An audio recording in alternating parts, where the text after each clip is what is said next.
A call to order the special board meeting of Community High School District 128. If I could ask everybody to please stand for the pledge. Everyone stands for the Pledge of Allegiance. Where is it? It's over there. I pledge allegiance to the flag of the United States of America and to the republic for which it stands, one nation, under God, indivisible, with liberty and justice for all. Everyone returns to their seats. Roll call, please. Jim Batson. Kara Benjamin. Don Carmichael. Here? Para Drumkey. Here. Lisa Hessel. Here. Middlesh Kotwal. Sanal Kulkarni. Here. We note 5 of our 7 members present. We do have a quorum, so we will be proceeding to review the agenda. First up tonight, we will have an invitation for public comment. I do understand we have had some people sign in for public comment, and we will begin there. Following public comment, we will have an item presentation on a community engagement proposal, where we will have both a proposal and an action for vote. After that, we will have nothing further, and we will move to adjourn. So at this time, Someone hands Lisa Hessel the sign-in sheet. thank you. We only have one person signed in for public comment. I'd like to invite John Snow to address the board. John Snow approaches the podium. Mr. Snow, we have a 3-minute limit, which I'm sure you're aware of. I'll let you know if you approach that 3-minute limit at that time. You could finish your thought, but we're very interested in hearing what you have to say. Okay, good evening and season's greetings. I am John Snow. I live in Libertyville. Your focus tonight is community engagement. I'm here to shed some light on a great way of connecting with the community that's already in place. A connection that needs some help. Some say a good way to communicate is with a story. So here it is. Some years ago, district families were first given the opportunity to donate commemorative bricks to leave a lasting mark at our schools. Hundreds of district community families have donated bricks to both our schools over the years. These touchstones are located at the doorstep at LHS and on the walkway going up to the playfields here at Vernon Hills, referred to as the Walk of Fame. You need to personally view the messages on these touchstones to appreciate their value in connecting the schools and the community. Each touchstone expresses pride and joy from some part of the 4-year journey here and a desire to stay connected. If you knew nothing about the excellence of our schools, you would learn a lot from these touchstones. Sorry to say, the Midwestern weather has taken its toll and the touchstones have eroded. Some are just gone.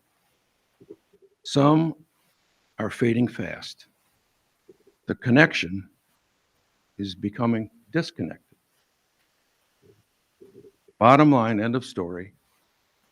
We have a great way of connecting with our community already in place, and it is slipping away. As a point of reference, the village of Libertyville has had the same thing happen to its touchstones in Cook Park. A project there has been underway since 2016 to replace and protect over 1,000 bricks.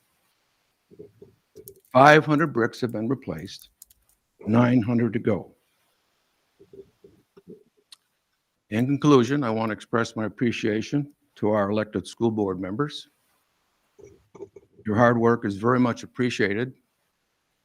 The year just ending, I think, was one that required a lot of your emotional bandwidth, and I think the year ahead will be another demanding year for you.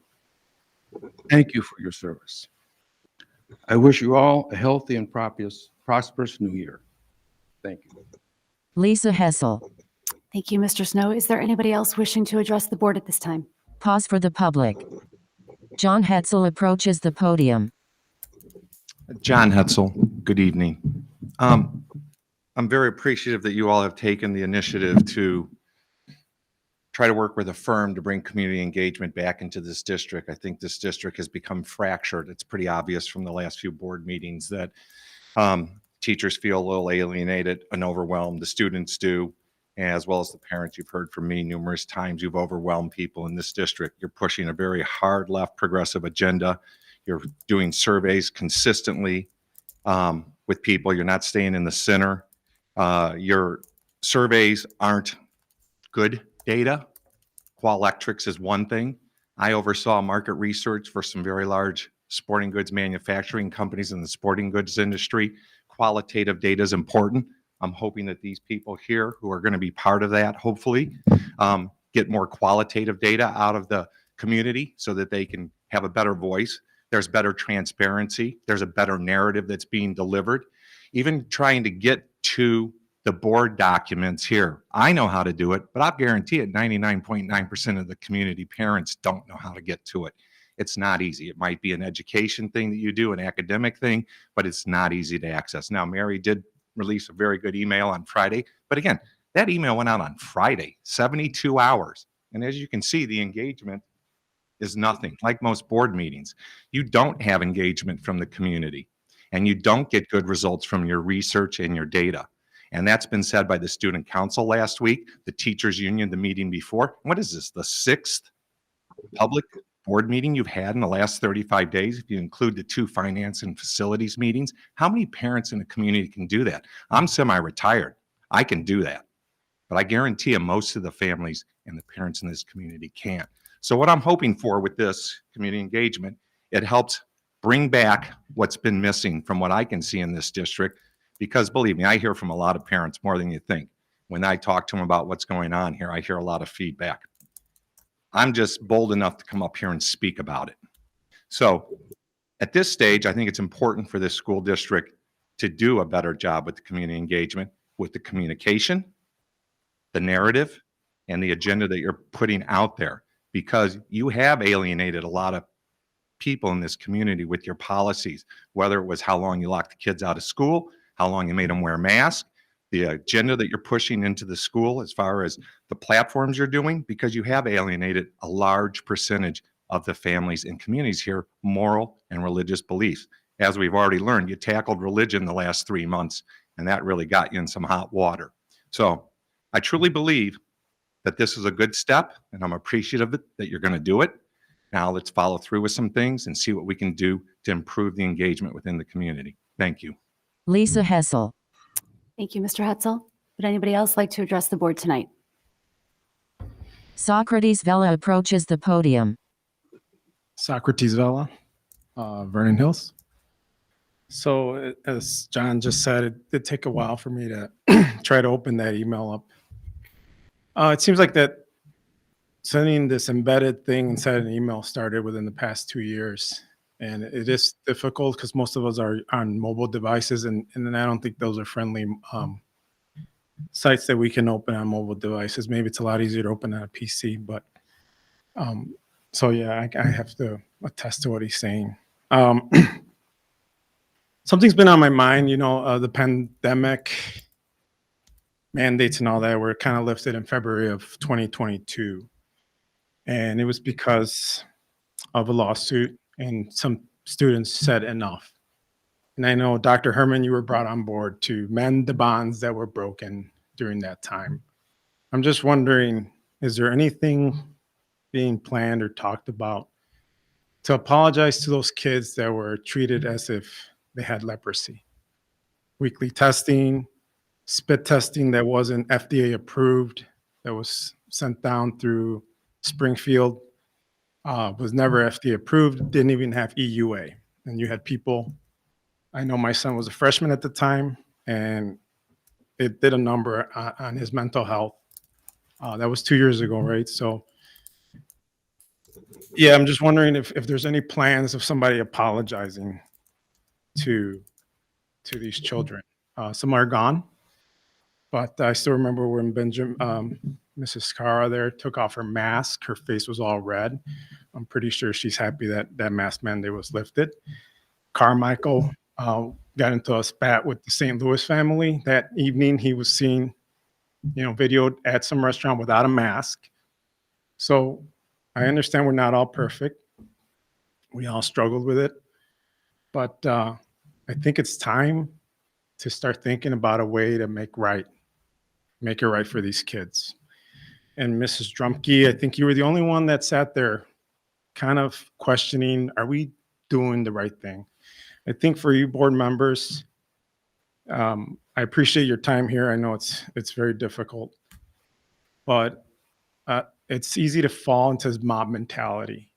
And I think I know with Mrs. Drumke, there seemed to be some hesitation during that period.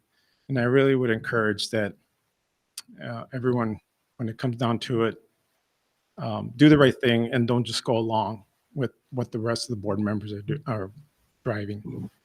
That's all I have. Thank you for your time. Merry Christmas and Happy New Year and Happy Hanukkah. Thank you. Lisa Hessel. Thank you, Mr. Vella. Anybody else wishing to address the board this evening? Pause for the public. Okay, seeing none, I'm going to turn it over to the administration for our first and only agenda item for the community engagement. Dan Stanley. Good evening. What I'm going to do is I'm going to kind of set the stage. We have Jennifer and Rod here from Creative Entourage that are going to walk through a presentation. But before we do that, I just want to kind of set the stage for how did we get to where we are right here tonight? And so I should clarify this slide. And when we get back to my slides later, this was done today. So they're super draft. So low expectations on the quality of these slides. But in terms of the process, throughout last school year, we walked through a process to prioritize our capital projects to decide which ones meet the interests of the district the most. And we completed that in the spring. And then after the spring, we started developing the projects that we could pay for with the cash we have on hand. And so that was the LHS cafeteria renovation, the Vernon Hills LST offices renovation, and beginning to develop work on renovating some of the bathrooms at LHS. In the fall, we had a request for information about our ability to access additional funding for projects. And so I told the board, we can put something together, and that is what we presented at the November committee meeting. Was to walk through the options for additional funding. And really the summary of that was the only realistic options for additional funding would require a referendum.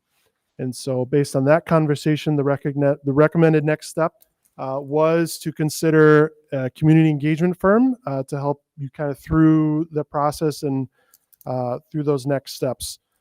Since that meeting in November and kind of going through the November Thanksgiving period, we did some investigation of community engagement firms. We talked with about 5 of them. We received 4 proposals, and then we evaluated them. And so from that time until really last week, we kind of had narrowed down a finalist, which is Creative Entourage for us. But this time last week, we just weren't quite ready to make that decision. We wanted to do some final reference checks and check on some data. So we were able to have some really good information that made us feel comfortable recommending Creative Entourage to be the firm should we consider community engagement. And then Pause for slide. forgive me, I don't know if I'm missing. Pause for slide. I don't think I'm missing a piece here. We'll get into a little bit more of even timing of, so that's what brought us here today. I think a fair question of why are we talking about this right now? Why couldn't this wait till January? Those are things that we'll get into maybe a little bit with Creative Entourage, but especially even afterwards, I've got some information to share about that as well. So with that, I'm going to turn this now over to Rod and Jennifer from Creative Entourage. Thank you for coming here, and please take it away. Jennifer Vogue. Sounds good. Thank you for having us this evening. We're excited to present some information about our community engagement process and how it can help involve your community as you plan for the future. My name is Jennifer Volk. I'm one of the 2 owners of Creative Entourage, and I'll let Rod introduce himself. Rod Wright.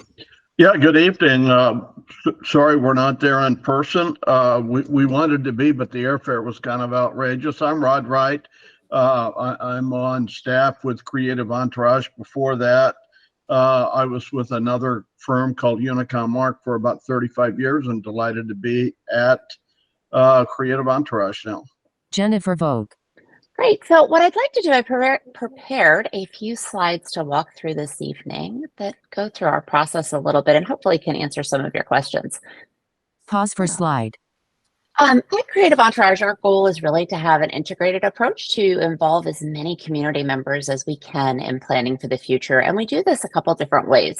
We always start out with public opinion research to get some really good data. We integrate that with strategic communications, community engagement, and then also graphic design and branding to make sure that we're reaching those different audiences.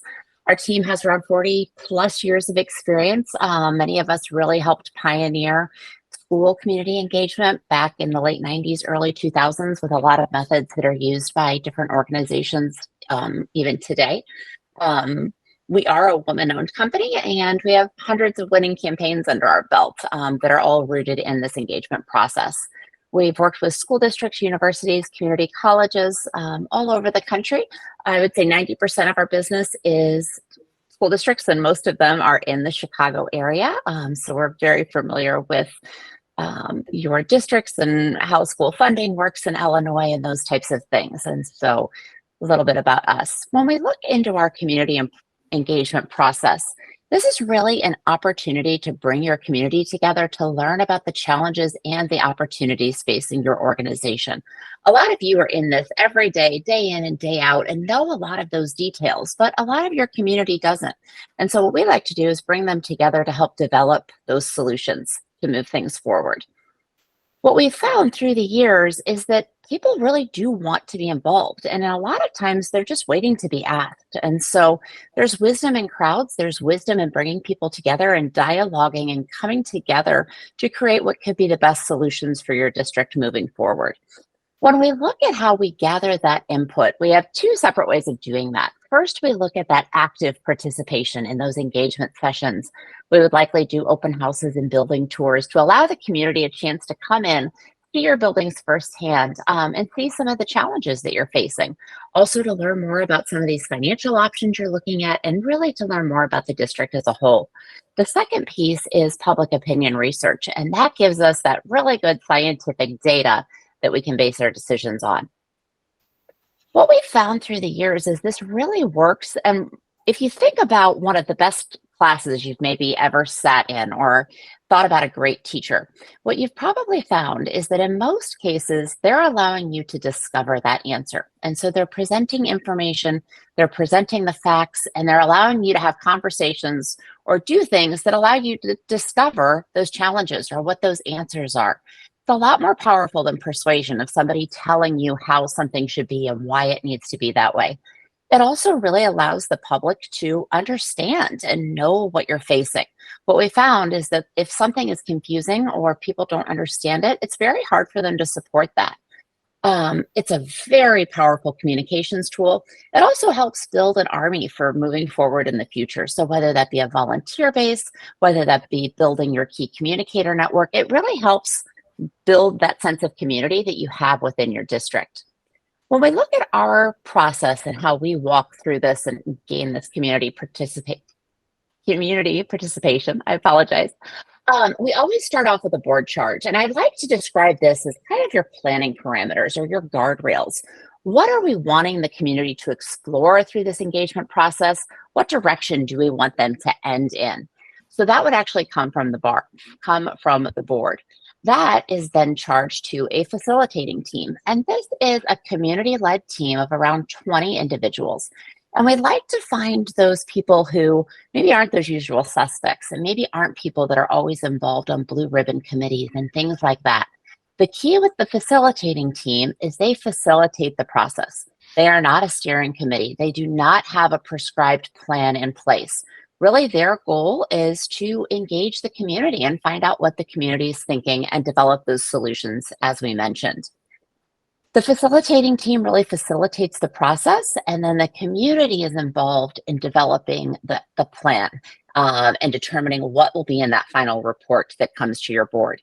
It's very important to note that this facilitating team is not a referendum committee. This is simply community engagement. And so we're really looking for them to reach out to the community and help make sure that we have a lot of people engaged in this process. The facilitating team will help plan these community engagement activities. And so these look a little different in every community we work in. And that's why we need that facilitating team. They know your community better than we ever could. And so those may be community engagement meetings. Those may be building tours. It may be a speakers bureau that's going out to different organizations, and will work with your team to really determine the best way to move forward with those engagement activities. Following all of that, and we've gathered feedback at those engagement activities, the facilitating team will come together and develop a final report to present to you as a board. What we always ask is that the board receive that report and that they give it a good, authentic review and really study and listen to what their community had to say. And then it's up to the board to determine the next steps. And so that's your role at the end of the process. Pause for slide. What we've found through the years is that it works best if these involve a large number of people. We'd like to see hundreds, if not thousands, of people involved in the end. That may be at activities, that may be participating in surveys, things like that, but we really want to have a lot of people involved in this. We want to have activities that result in dialogue. We want people having conversations. We don't want town hall meetings where people are standing up and asking questions and things like that. We want people having conversations and having the ability to ask you questions, but more in a small group activity setting and a workshop setting to make sure that we're coming to consensus on how to move the district forward. At our core, we are a communications agency, and so we will make sure that you have that ongoing two-way and one-way communication throughout the process to make sure that everyone is informed and in the loop. When we start an engagement process, we always want to make sure that the board and the district leadership are all on the same page and that you have that clear charge. As I mentioned, we look for more than the usual suspects. We want some new faces in the room. We also want to have a timeline, and we always make sure that everything is data driven. So when we present information, we have the facts to back it up and we have the information to back it up. And that's very important to build that transparency and that trust with the community. We want to make sure that we have well-planned, organized meetings. When we look at attendance in our meetings at different processes, when we have a bad presentation or the lighting doesn't go well, the meeting maybe goes too long, we unfortunately often have a hard time ramping up that attendance again. And so we want to make sure that this is a really good use of people's time and that they have a little bit of fun and enjoy meeting their friends and neighbors and talking about the future of your schools. Everything will be well documented throughout the process. We can share some different information from websites that are up for current programs that we're doing, but we actually type up every piece of information and feedback that we get, and that's posted to the website along with summaries and consensus points of that feedback. That's really the building blocks for that report that you get at the end of the process. As I mentioned, there's two pieces. So we have our engagement, but then we also have our public opinion research. So what we've found is that intuition is often wrong. So Rod and I have worked with a lot of districts and we've looked at a lot of surveys, and a lot of times we think we know what's going to come out, or we think we know what our messaging is going to be. Not always right. We need to make sure that we have that survey data to tell us what your community is thinking. It can really help you develop a roadmap, a plan for moving forward. What is your community looking for? What do they support? What do they value? And how can we help communicate that? The language of these really matters, and how people perceive things matter, and the surveys will tell us that. What we've found through the years is that our surveys are very reliable. When you look at tracking surveys through the years for different districts, they track very steadily. We can tell why things have moved, things like that. They also tend to track very close to election results. And so a lot of that is just from decades of experience writing these and knowing how to do these and knowing the scientific methodology that is behind them. We make sure that there isn't bias in the questioning, bias in the ways that the questions are ordered, to make sure that you can really have some good data to make some accurate decisions from.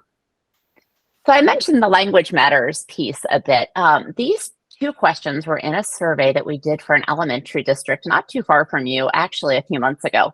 And it's fascinating when you look at the difference on the agreement points. So question A said, I'm willing to support a referendum to make sure the quality of our schools measure up to that of the other districts in our area. 76%. We had a really high, people agreed with that. When we said our district is falling behind other local schools in terms of quality facilities and learning environments, we only had a 42% agree. So what that told us is that people don't think that they're falling behind the other districts, but they want to make sure that they're keeping up. This can help us make decisions to know that we need to be more positive in our messaging rather than negative. And it can really get at the root of some of those messaging issues that we've talked about. Pause for slide. The final piece of kind of the stool of processes we've been talking about tonight is really the communications. We do communications really heavily throughout this entire process, whether it be for your surveys and your engagement program. We'll work with Mary and her team and also the facilitating team to make sure that we are getting information out through every channel possible. Again, it's different in every community, but these are just some of the things that we've done in different programs. We always make sure that one of the first things the facilitating team does is develop a brand and a name. This does a couple of things. The first thing is it really provides some ownership to the facilitating team that this is their process, that they are the driving force behind this by doing that name. Our team helps come up with a logo, and then these pieces are carried out through the entire process and even farther. As you can see on the top right, that was the program that is still happening in School District U46. Their engagement program ran about a year, but they decided to continue it after their referendum as they work through implementation.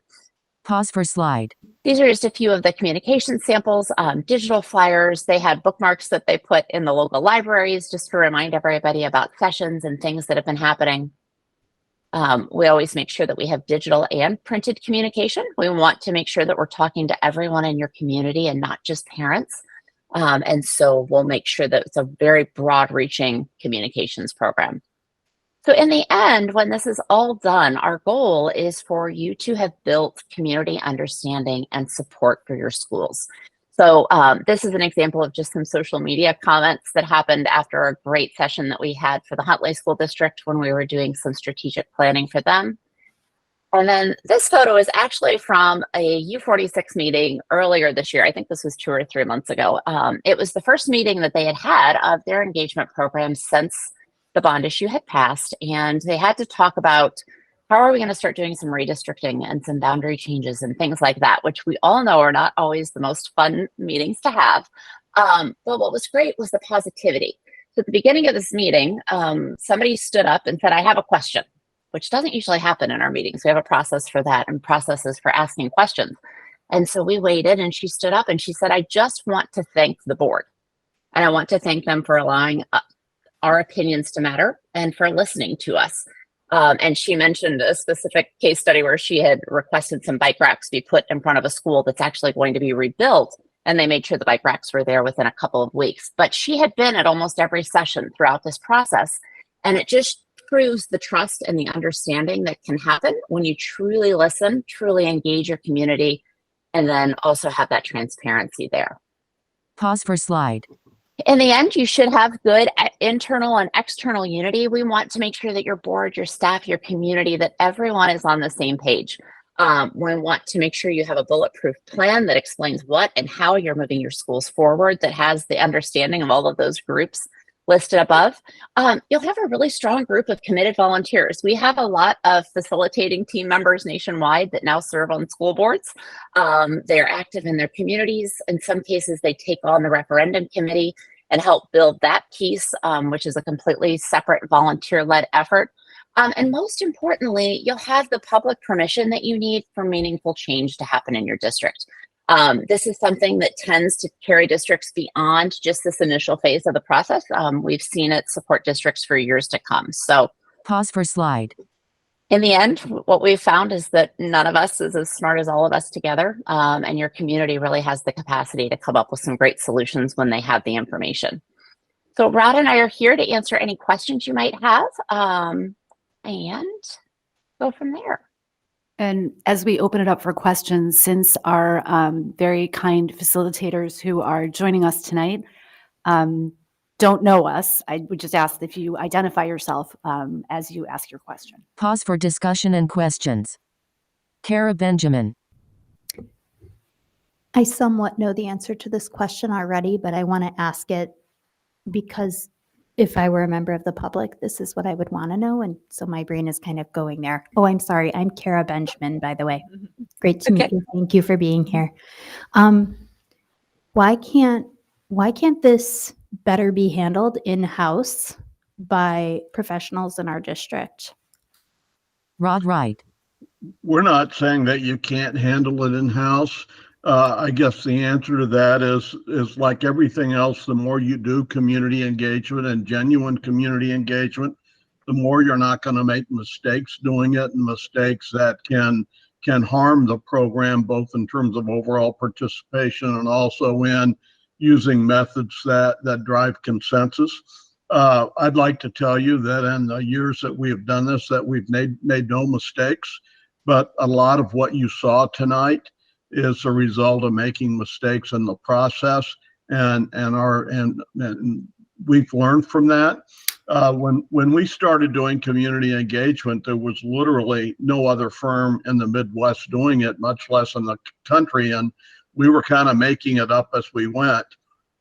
One year, some years ago, the Annenberg Institute was in St. Louis talking about best practices in community engagement, and 5 of the 6 cases they used or they profiled were our projects. And those projects look a lot different then than what they look like now. I'd like to think that we've learned a lot over the years, and we keep learning a lot, and can bring that knowledge to the district.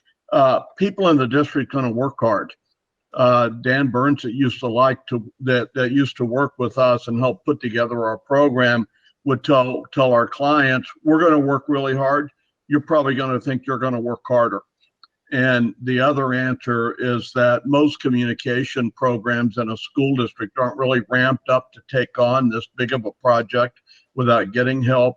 And that's another thing that we'll do is we'll work not only bringing best practices to the district, but we'll help Mary Toderick and her staff actually help implement too, and almost work as a capable assistant on her staff and getting a lot of the work done. So that was a long-winded answer, but that's 2 major reasons. Lisa Hessel. Thank you. Jennifer, did you want to add anything? Jennifer Vogue. Nope, I think Rod covered it. Okay. I thought about the same thing. The other thing I would add, and actually we were taking a walk down memory lane the last time our district engaged in this kind of work, we did hire Rod's old firm to do this exact same thing. So the idea of a board reaching out to experts to gather information from the community to help make a decision about something as important as a referendum is very common. We did it previously, D128, and most other districts near us use the same protocol. We don't talk about how many years ago that was. 2004, I think, is the document we found. Like I said. So, Cara Drumkey. oh, I'm sorry. Cara Drumkey, one of the board members.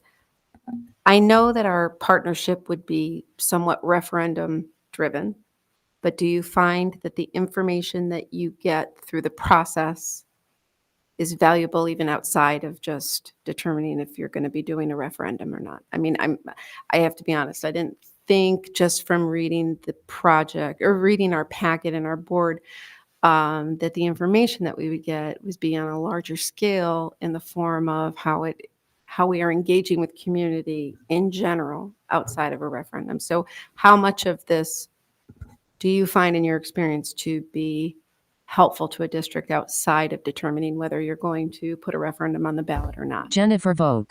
I think it extends way beyond the referendum, and it really depends on the district on how much operation, curriculum, things like that that you want to get into on the engagement program.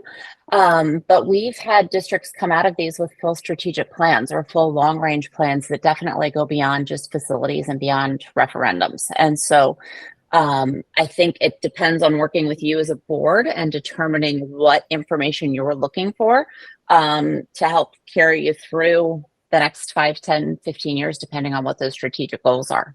Cara Drumkey. And can I have another, I have another follow-up.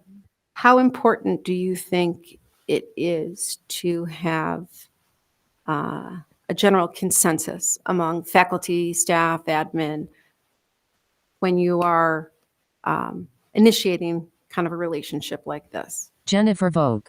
If it's not there yet, we can often work with you to help get it there. And so I think that before you were to go to referendum, it is important to get everybody on the same page if we can, or at least have a general understanding if everyone is not in an agreement. And so I think we would need to maybe figure out what some of those challenges may be, and figure out a way that we can bring everybody together. Rod, did you want to touch on that one at all?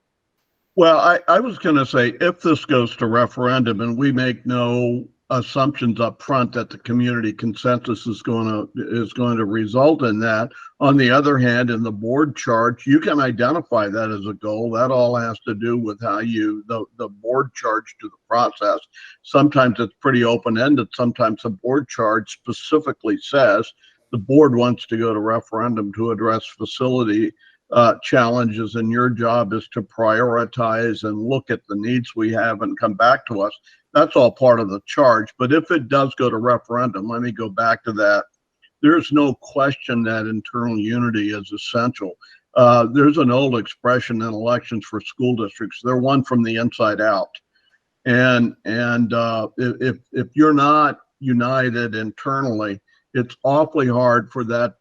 You won't have the ripple effect into the community that comes from having a relatively united board and staff and parents, where that, again, as I said, can kind of ripple into the community. A long time ago, when I was in graduate school, I went to a ward meeting and in the 28th ward, and there was a proposal for the firefighters on the ballot. And I said, is that thing going to pass or not? And the committee man said, sure, it's going to pass because all the firefighters and everybody around the firefighters are for it. I thought it was the stupidest thing I ever heard in my life, and it took me 20 years to understand what he was talking about in terms of winning from the inside out. Lisa Hessel. Does that answer your question? So just to clarify, what I'm hearing is that this community engagement process can help facilitate some unity. Rod Wright. I don't think there's Absolutely. any question that wouldn't be a goal of ours, is getting people on the same page in terms of the district moving forward to address some key challenges. But I'm not saying there's 100% guarantee that that's going to happen, but everything that we have learned about community engagement is how do people look at facts and look at figures and then collectively reach decisions that is good for kids and good for the school district, and that they can all agree on, or at least a consensus will agree on. That doesn't mean that if we have 400 participants, all 400 want to sign a paper saying they're for this, but I do think that we can reach consensus. Dan Stanley. Rod and Jennifer, could I ask a couple questions? I know we're looking over there because that's where your faces are, but I know you're right there. So 2 questions, if you could. I would love to know more about your surveying methodology, particularly in your proposal. You have 300 sample telephone question or surveys. How, just from a science standpoint, like how can you talk to 300 people and know what 35,000 people are thinking is one. And then the second one, in terms of timing, if we were looking at a November 2024 election cycle, when is the right time to start this process? Jennifer Vogue. I'm going to let the PhD in political science take the survey question. Rod Wright. Yeah, As Jennifer said, I have a PhD in political science, and what I did in graduate school and what I've done ever since graduate school is study public opinion research. The analogy that everybody in my business always uses about survey sampling is that you don't have to study the entire amount of blood in somebody's body to analyze the blood. You just need to take a small sample, and that's what sampling methodology is all about. And 300 is a plenty of a robust sample size to get overall accurate results. The reason you do a larger sample is not for overall accuracy. You'd have to quadruple the sample to cut the sampling error in half. But how you want to slice and dice the data, and that's a conversation we should have with the district, whether you want to break it down by attendance areas or elementary attendance areas or some kind of demographic category. We do phone surveys, and they still are state of the art in terms of overall accuracy. You can apply sampling statistics to that. We also do a bunch of online surveys now, frankly, because telephone surveys have gotten obscenely expensive. Over the last year and a half, what, Jennifer, our prices must have doubled. Our out-of-pocket costs must have doubled, if not more, in terms More of than, doing yeah. survey. So we're doing a lot of online surveys, and we will work with your staff on maximizing participation in those surveys. And then we will statistically model the results where the demographics mirror the demographics of your community. You saw some samples from U46. We did both a phone survey and an online survey in U46. And the results for all practical purposes were identical. And you can't apply sampling statistics to online or opt-in surveys, but in terms of reliability, the kinds of things Jennifer was talking about, we've had a lot of success with online surveys. And in some smaller districts, it's really the only tool we have available. What is coming down the road, but you can't quite do in a school district your size right now, is these online panel surveys that a lot of the sampling companies are operating. If we were doing a metropolitan-wide survey, that's the tool that we would use, but it's hard to do that for a school district. I'll let Jennifer talk about timing, but my answer to that is the sooner the better. Jennifer Vogue. Absolutely, the sooner the better. So a lot of our programs start a year to 18 months out before they plan to go on the ballot. You need time for that engagement. You need time for people to understand, and you need what we sometimes call soak time. And so it's that time for people to learn and process the information that you're sharing. And so if you're looking at anything for 24, now is the time to get started. Rod Wright. I should have added on the surveys that they're a lot easier to complete now because cell phones are so easily available.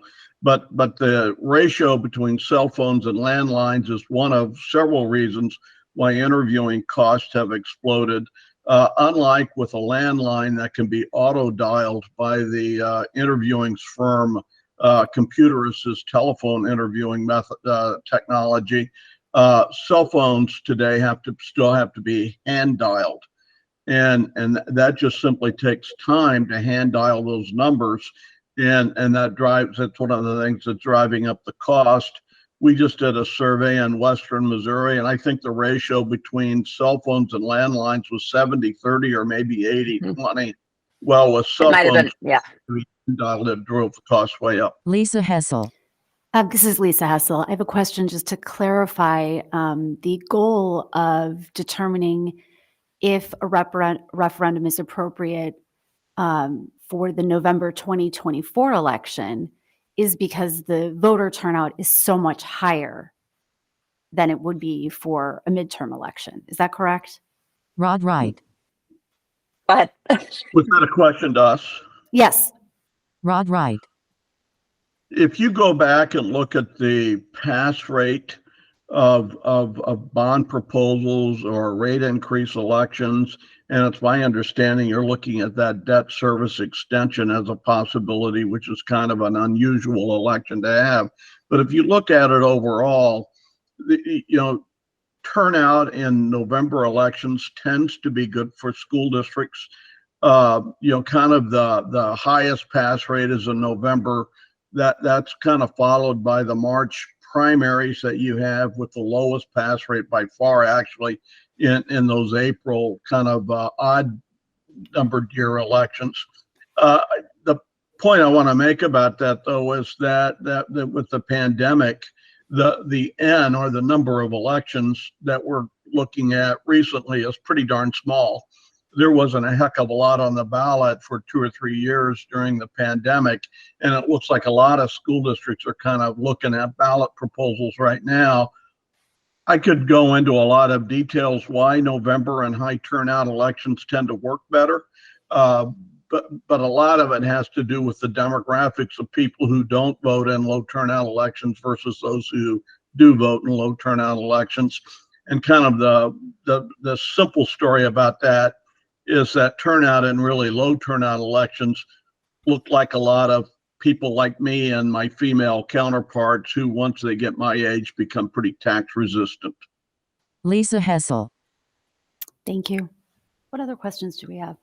Sonal Kulkarni. Hi, this is Sonal Kulkarni, and I'm another board member. And I had a question on your proposal.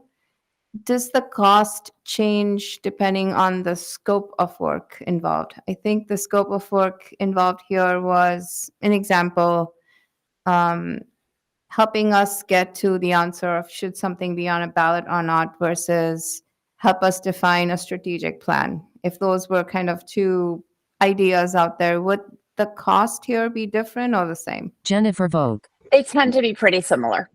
Okay, thank you. There was huge variability. Sorry, Don Carmichael, also a board member. There was a huge variation in the cost, unless I missed something. Don Carmichael. There wasn't one set price. It's a range. The costs are It's a based huge on range. really the three components that they walk through. So community engagement is one big rock. Another big rock would be the surveying and polling. And then the third rock would be informational communication. So each of those rocks, roughly around 30,000 each. And that's what the range was, depending on those big rocks. But the administration is recommending that we consider all three. Jennifer Vogue. We've often been asked to provide line items for each separate kind of bucket of services. And so we tend to provide those prices. But if you say we just want to do the survey, those costs may increase because while we do the engagement program, we're also gathering information and knowledge about the district to help inform the survey, if that makes sense. And so those a la carte prices may shift if you're only doing one of them or only doing two of them. Lisa Hessel. Okay, so Does I'm that going to make turn that. sense? Yes, it does. Thank you. So I'm going to turn that into a question for our administration. Are you making a recommendation for which of those three or all of those three that the board vote on for action tonight? Because that will affect the motion. I think our intention was to give the big picture to the board of all of the options and then time for the board to clarify the charge. And if we wanted to engage with this firm for the first phase, engaging with the community and helping to decide what their tolerance level would be for an additional investment, that could be up through a certain point. Then we could consider, based on that report that the board would receive, are we ready to invest in additional information or, additional phases of this whole. If we were to come and receive a report in May or June that says there really is a low tolerance, it wouldn't make sense for us to continue on.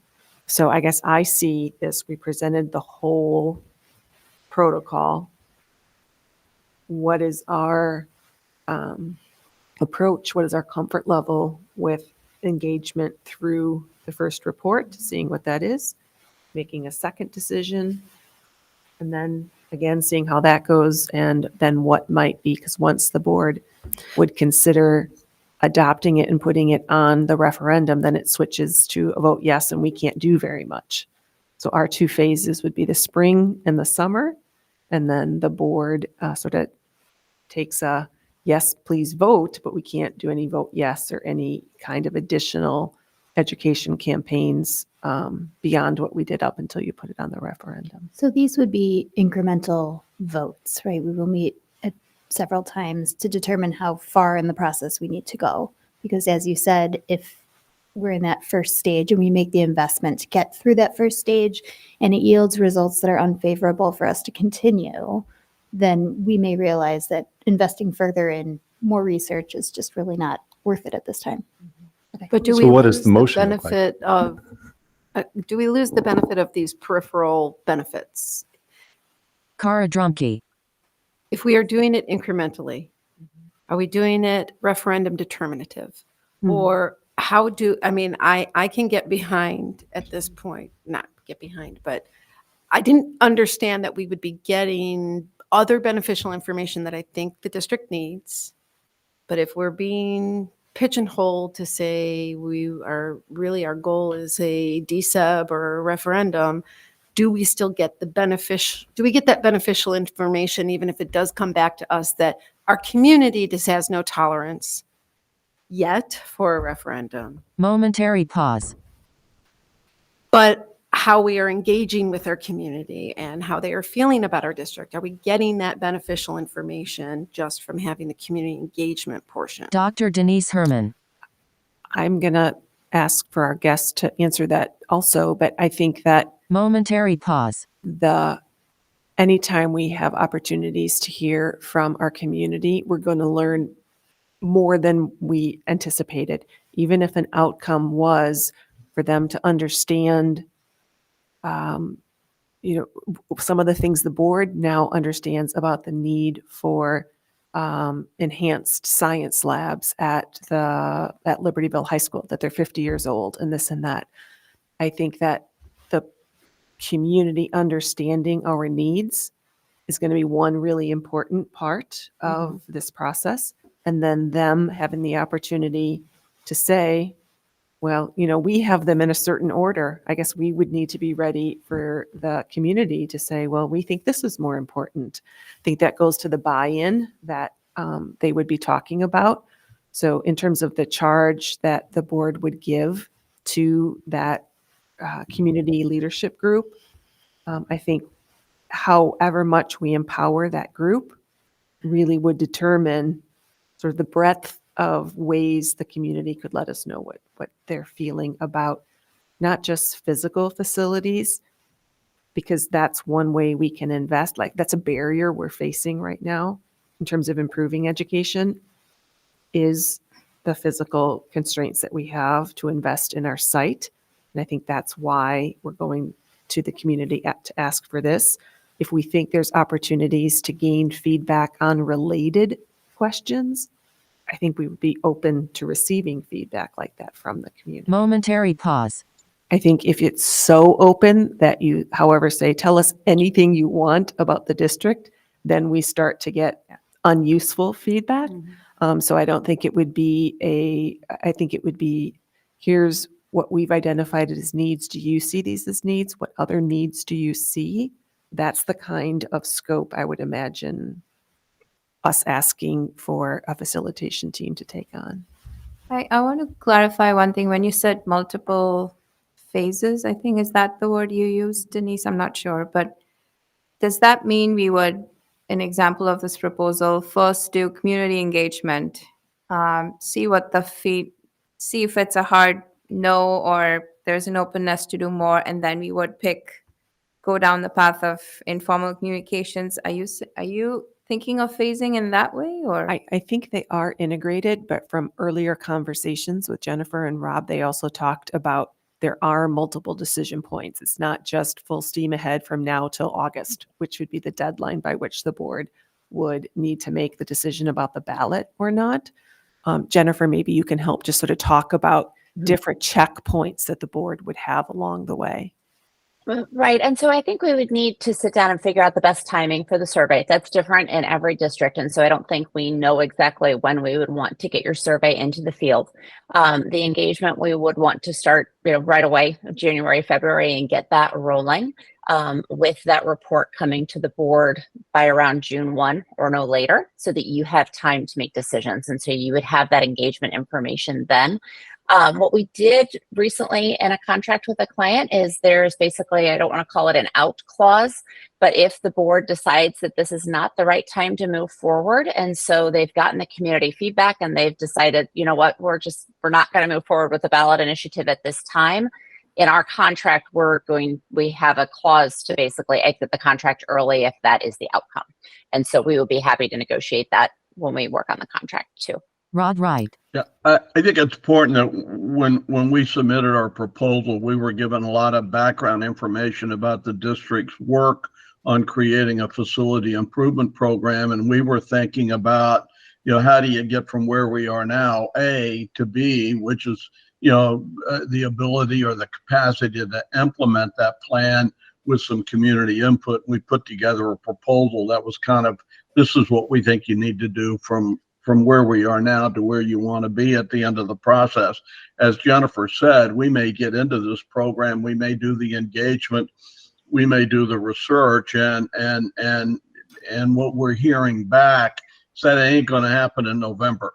You may need to take a longer approach or rethink of what you're doing. That happened, for example, in St. Joseph, Missouri, a few years ago, where we had to extend the engagement program for that consensus of that capacity to exist.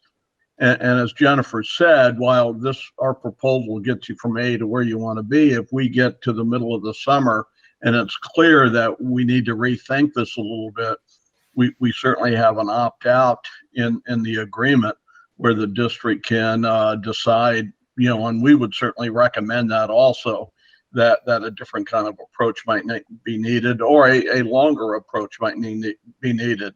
I'm stubborn enough that I don't like to think that we couldn't help you get where you can implement a long-range facility plan. I'm not stubborn and bullheaded enough to think that it might happen, and that it may take a little longer than what I think it's going to take.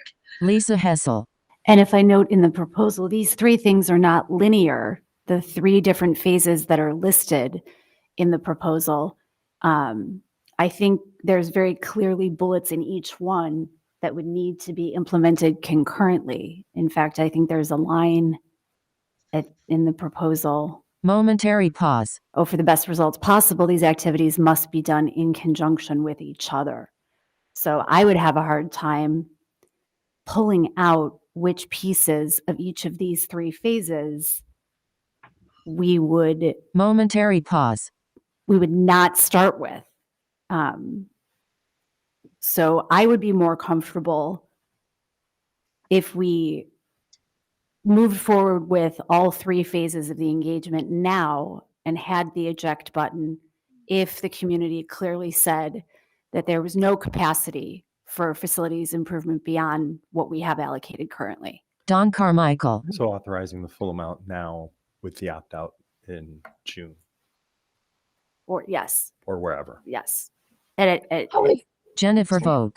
Please go How ahead. we've done that is in the past is actually taken that fee, broken it down into a monthly payment schedule. And so I would just need to run the numbers with you doing a telephone survey to make sure that our out-of-pockets are covered on the phone calling, as Rod mentioned. But it would probably be something like that, where those payments could stop if need be this summer. Certainly. And it makes sense that the high cost for those phone calls needs to be covered in the contract, even with the addition of an opt-out clause. Right. Mm-hmm. Yes, that makes sense. Yep. I want to come back to Kara's question about other opportunities. I did have the chance to speak with the superintendent at U46 last week. And one of the things, and they actually mentioned it in their presentation, but the focus was on the facilities improvement, but the goodwill that was reached by this community was then the starting point for their next challenging conversation that they need community engagement on with the redistricting and possible closing of schools. So the idea of, can this kind of community engagement and relationship building with a core team, or even with building that two-way communication with the community, that can spill over into other projects, either working with this firm more formally, or some of the same tools and methods and strategies can be carried over into future challenges that we might face. Pause for discussion. Sunal Kulkarni. What other questions do we have? I'm still thinking about the timeline. So if we go ahead and commission this today, at what points between January and June, do we receive any feedback so we can kind of say, okay, this isn't giving us the results. The early indicators are not strong enough that we should proceed. I mean, besides covering your cost, of course, but I'm just trying to see at what is there an early indicator that tells us if we should continue with this effort or not? Jennifer Vogue. I think the engagement can help lay the groundwork, whether you're headed to referendum or not, as far as building those relationships and also building your engagement and those types of things. And so on that facilitating team, we always like to have 2 board liaisons that can help communicate and keep you in the loop on what's happening with the process. And so that helps from that transparency piece and also informing the board. I think it depends on when we decide to do that survey on whether we put that at the beginning of the process or closer to that summer date. Rod, did you have a thought on what might be best for the timing for this particular one? Rod Wright. Not anything beyond what you're talking about, and we've got to get our handle on the whole issue of the debt service extension proposal and getting people in the community comfortable with that. Also, I've been, as kind of was pointed out, been working on school elections for a long time now, and people tend to support what they know and they're familiar with. I will guarantee you right now, there's not very many voters in your district that are familiar with that type of funding mechanism. That's not to say that they can't get there, though. The first person that asked a question was named, I think the last name was Benjamin, if I remember right, and that made me remember doing the debt service extension proposal for Benjamin School District not all that many years ago. But we had to get the community where it understood exactly what that was and why it was an option. And that took a lot of 2-way communication in the engagement program. I think we have time between now and January and the June to kind of make that happen. You're dealing with facilities. You're not dealing with how you teach calculus in the sophomore year of high school, or I'm making up a silly example, but the scope is limited to facilities. It's not an all-encompassing strategic plan that you're trying to put together. The more confined the scope, the less time community engagement takes. So I think, one, I wouldn't want to miss, from my own perspective, kind of looking at that November window. And 2, I think we have time to put together a really good program, but we need to hit the ground running pretty fast after the first of the year. Don Carmichael. Don Carmichael again. Do you have experience with running a DSEB referendum before? Sure. Yeah. And the Benjamin came to mind. Yeah. Oh, that was it. That was the Benjamin case. Okay. Sorry. Well, I'm sure if I gave it some thought, there may have been some others, but they're not often on the ballot. It's kind of it's not, I don't want to say it's not normal, because that means that, that's kind of the wrong context, but it's not something that is often on the ballot in the state of Illinois, where bond elections, there's dozens of them running every election cycle. That's not trying to talk you into not doing it. It's just saying we need to get people where they understand the circumstances behind it. Right. It's Yeah, and unusual. We were one of the few schools when the DSEB was introduced. We had excess reserves. So the board at the time, and I was not on that board, said it would be absurd to ask for a DSEB when we have significant reserves. That put us in somewhat of an unusual category, because most schools were eligible, so they opted into the DSEB 20 or 30 years ago, I think back in the 1990s, when it became an option for schools to do so. So I'm not surprised that we're a little bit unusual for asking for a DSEB now, because we were unusual that we didn't ask for it back in the 90s when we had the chance. And since we didn't ask for it back in the 90s when we had the chance, we do have to ask the voters' permission, which is appropriate in order to do it now. Right. Jennifer Vogue. And I will say it's a little bit different, but there's a thing here in Missouri called the use tax, which just sounds odd. It's a tax that's actually mostly on businesses, on online wholesale purchases and things like that. Most cities have not been able to pass these, and because it sounds like people are going to be taxed on internet purchases and things like that.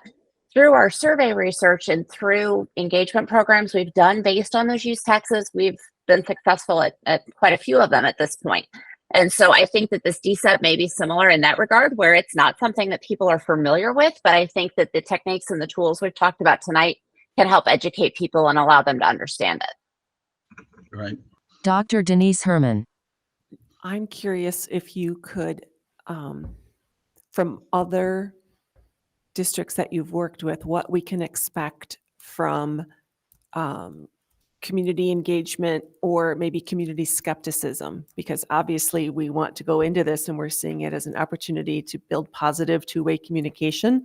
But having talked with other superintendents who have recently worked on campaigns that failed and that passed, it can be a very feeling like you're under the microscope for the school board members and administration. So just to make sure we're all clear on what that could look like, what are some of the things that your firm could do to help us anticipate some of those things, or to help navigate some of the things that we know healthy skeptics have the right to ask and challenge us? Jennifer Vogue. And that's a good thing. People asking questions and wanting information and details on things is good. And so a lot of that is making sure that we have all of that information up front. So your team will get tired of us asking you questions in the first month or so. We put together pretty robust frequently asked questions documents, really getting into the details on your finances and making sure that we can explain that to people, and making sure we have answers to all of those questions that may be coming up and arising. Throughout the process, it's that transparency piece that we're putting everything out on the website. If anybody requests a document, we're providing it. If somebody asks a question, we want to make sure and get back to them within 48 hours with a response, whether that means you're working on getting the answer, if it's something more complex, or it's the actual answer to the question. And so it's building that trust, and that can't happen overnight. And so that's the reason that these processes do take some time. It's not flipping a light switch. We often liken it to getting an aircraft carrier moving. And so it takes a while to get that up to speed and to get it moving, but we need to get it headed in the right direction. Does that help answer the question? Rod Wright. If you had attended any of our programs in the past, Momentary pause. in the early facilitating team meetings, what we call the facilitating team meetings, you will see the citizens on that committee take ownership of the program. And both the reality and the perception of the reality that this is citizen driven and citizen led is critically important in my mind. And it puts the leadership of the district in kind of pushing from the rear and enabling this process to occur. But the community perceives it as truly community engagement with community leadership driving the process. I can't tell you how important that is to the overall program for that perception to exist. That's one of the reasons why the program worked really well in U46 and continues to work well. And it's not that the administration and the board wasn't involved, but there was the perception and the reality that the community leadership had picked up the reins and were driving the process. And I think that's part of what allows consensus to be built. I believe that there's a good answer out there to your facility improvement issue, and that this kind of process will lead to that solution, whatever it is. Don Carmichael. I feel like we have been wrestling with this for a while, and I can't remember what term you used to say, you need time for people to come around to an idea to really understand it before they can make a decision on it. We've been looking at a shortfall for a while, and I think that at least I feel this way. Like I realize what the solution to the problem is now. your help helps us to get the rest of the community to understand what I think we understand now. I was surprised about the price tag though. I didn't have any idea it would be that expensive. So I tried to figure out what that looks like for any particular household. And we're looking at population of 57,000 people. So you're looking at $1.50 per person 57,000 for both Vernon Hills and Libertyville, their total population. Like, what is it going to cost spread about all of those people? So you're talking about the $91,000. I am. So would it be helpful then to look at where that $91,000 is coming from in the context of our budget? That would be great. Dan, I'm going to turn it over to you for that. Dan Stanley. Do you want to continue that with our guests still here, or what would you prefer? Yeah. Are there any other questions for Jennifer and Rod? Sunal Kulkarni. I do have one, and maybe because of the budget discussion we are going to have, but let's say we cannot afford all of these. We can only do some or one of these.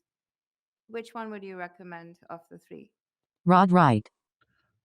I think that's a hard question. And I'll let Jennifer address it. She's in a position where she has responsibility for this, but the only way we get business is if we're with successful projects. If we have a project that goes south and doesn't work very well, that ends up costing us a ton of business in the future.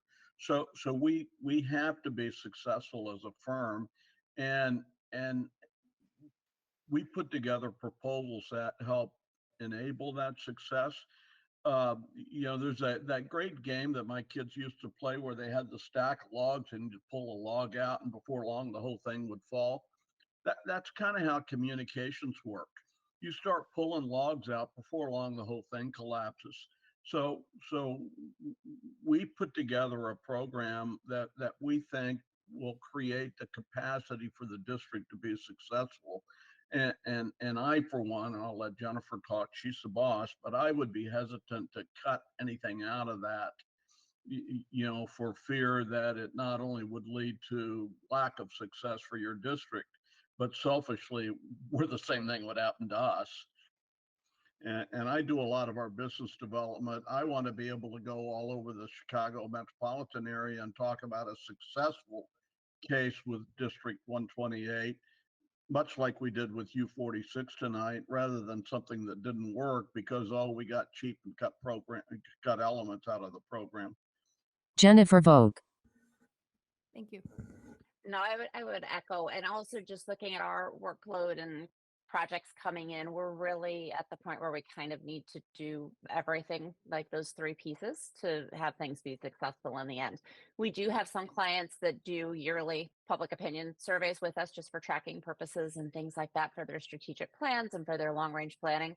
So that is something we sometimes offer separately, but I think with what you're looking at, we would really need to look at doing all three pieces, unless something comes back in June, as we mentioned, if it's just looking like things are not going to be headed towards referendum, and we can work through that piece. Jennifer Carr-Drumke again. So if we were looking at this full $91,000 commitment, and you said that we could throw into the contract a termination clause, but you used June.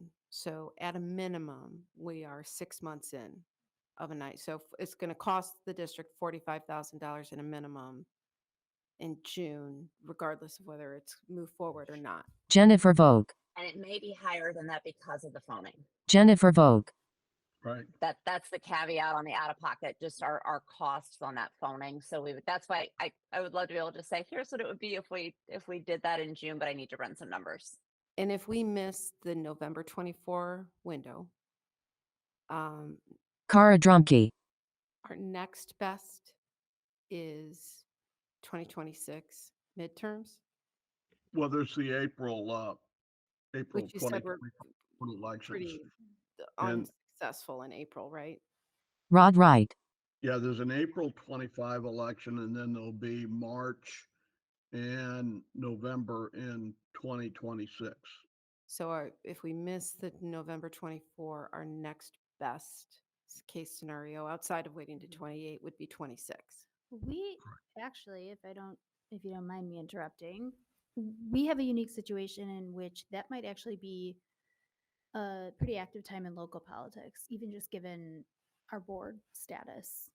So that if any four-year members are running or seeking reelection, so I wonder if that would be a time anyway where the district is kind of more actively engaged. Well, I also think because the voter turnout is so much higher in November of 24, 1000%. secondarily, it's worth considering the value of separating Mhm. school board races Right. from a DSEB conversation. I think there's value in considering keeping those separate. I suppose I was only saying as a backup plan Sure. if things were not to be in line for November of 24. But if But I hear you, Lisa. if the community tells us that there's no appetite Correct. for it, I don't think that April of Right, 25 kicking or it- Go forward. 26 is Kicking it is isn't gonna realistic. change I anything. think then Yeah. we just have to manage facilities going forward, and then perhaps in 28 revisit the conversation.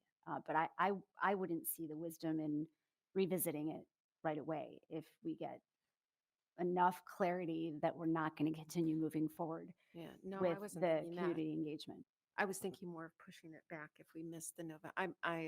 But that, I know we're going to Missed have the our own November- time to missed- discuss this, but Missed it placed on the ballot, not as a failed referendum. no, I didn't mean Yeah. failed. I meant if we were to push this back. I'm sorry. So if I wasn't clear, not that we failed in November of 24, if we are not ready to proceed today, and clearly we've said it's pretty imminent if we don't start by January, that we are not going to be prepared to have a successful campaign in November of 24. Right. So if we were to not be prepared to move forward today, our next best would be the midterms in 26. Dan Stanley. Jennifer and Rod, could I ask a question? Dan Stanley, hi. I'm gonna go right there.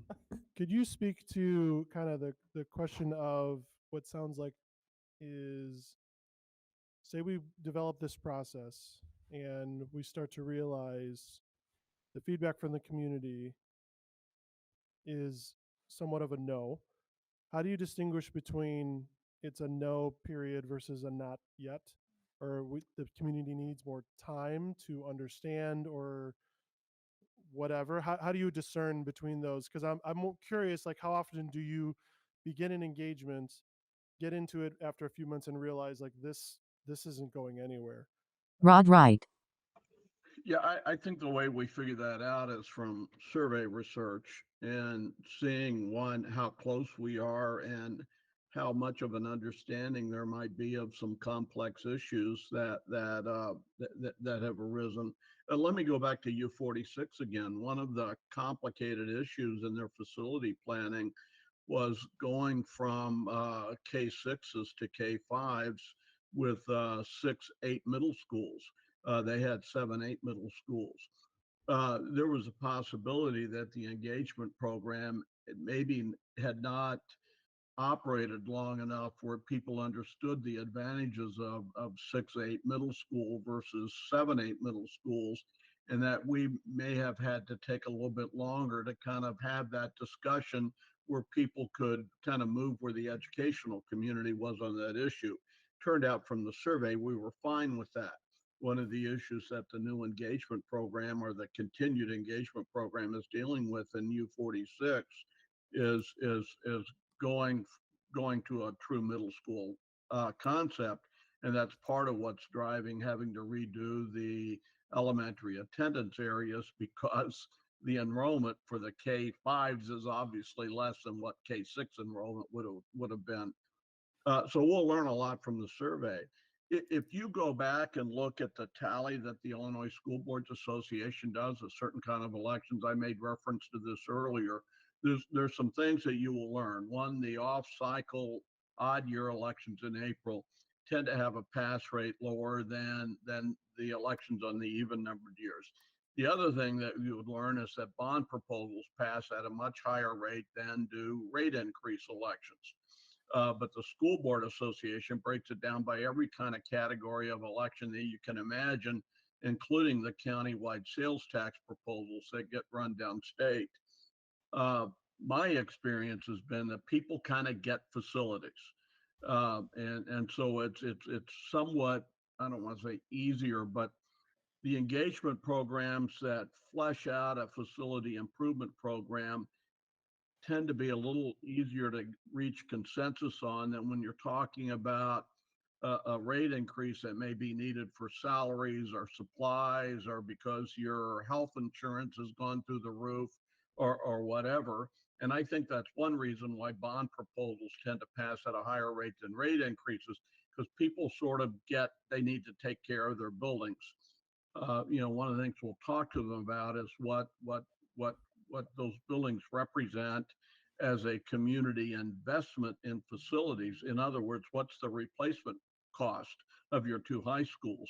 That's got to be at least $500 million, if not more, if you had to rebuild them from scratch, and people understand they need to take good care of those.